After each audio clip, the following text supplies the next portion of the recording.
J'ai conclu la vidéo précédente en disant qu'avoir un sens moral, c'est se sentir fortement lié par des règles d'un type particulier, au point d'être mal à l'aise d'enfreindre ces règles.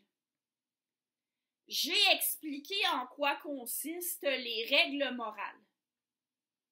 Maintenant, l'humain a cette tendance-là à vouloir diviser beaucoup de choses en catégories strictes et même en catégories binaires, bien souvent.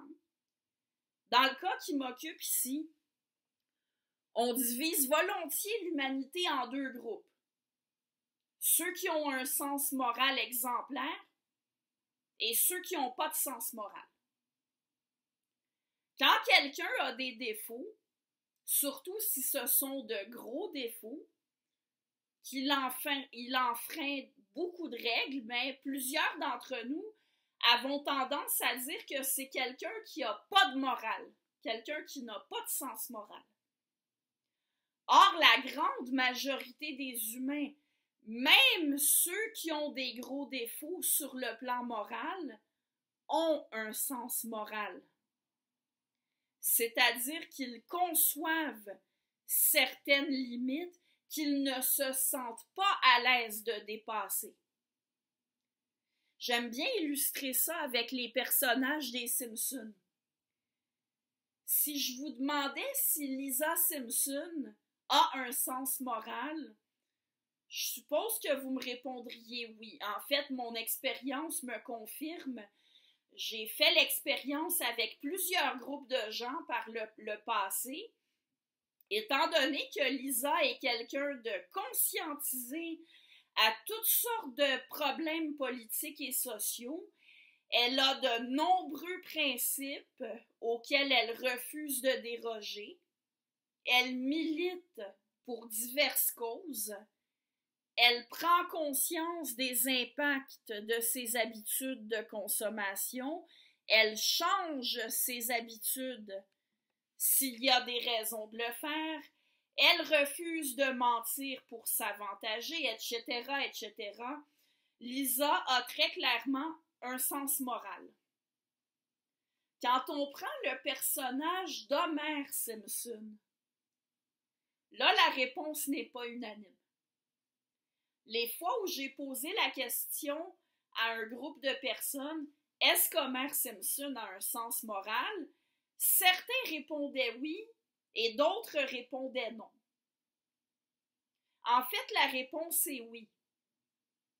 Mais il faut comprendre des nuances.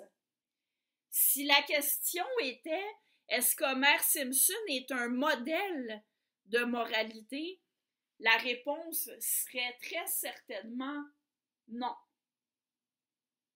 Il n'a rien d'un modèle de moralité.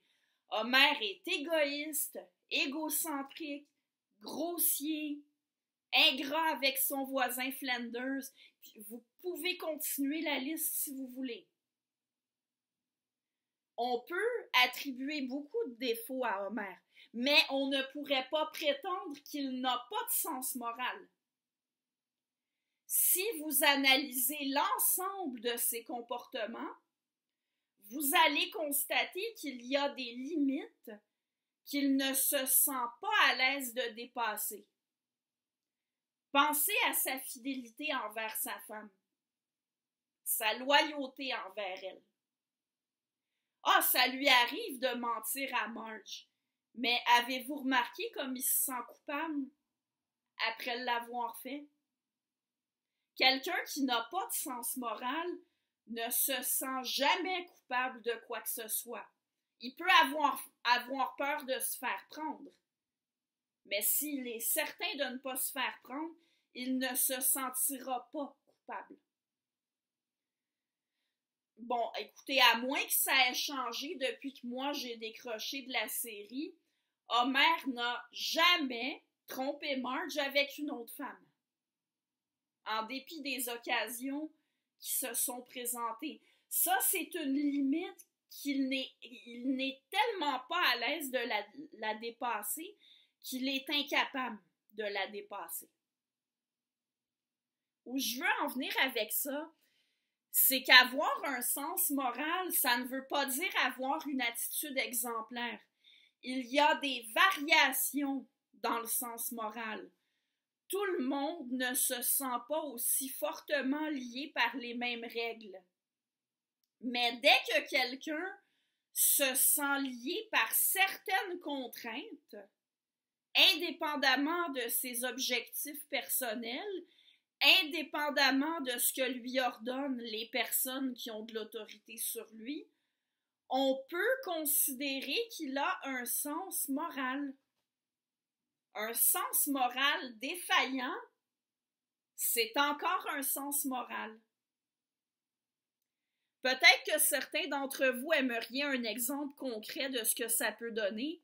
Quelqu'un qui n'a pas de sens moral, pas un sens moral défaillant, juste une absence de sens moral. Ben, pour éviter de devenir personnel dans mes propos, je vais continuer d'utiliser des personnages fictifs. Eric Cartman, dans South Park, donne une idée assez claire de ce que c'est quelqu'un qui n'a pas de sens moral. Cartman n'a aucune limite. Il respecte des limites uniquement quand il a peur des conséquences s'il se fait prendre à les enfreindre. Quand il fait quelque chose de bien en apparence, c'est toujours pour se donner une bonne image ou pour obtenir quelque chose en retour. Il ne se sent jamais redevable envers les autres. Vous remarquerez que dans la vraie vie, il y a sans doute des gens qui ressemblent à Lisa Simpson. Malheureusement, il y en a aussi qui ressemblent à Eric Cartman. Mais vous avez aussi une grande variété de caractères qui se situent quelque part entre les deux.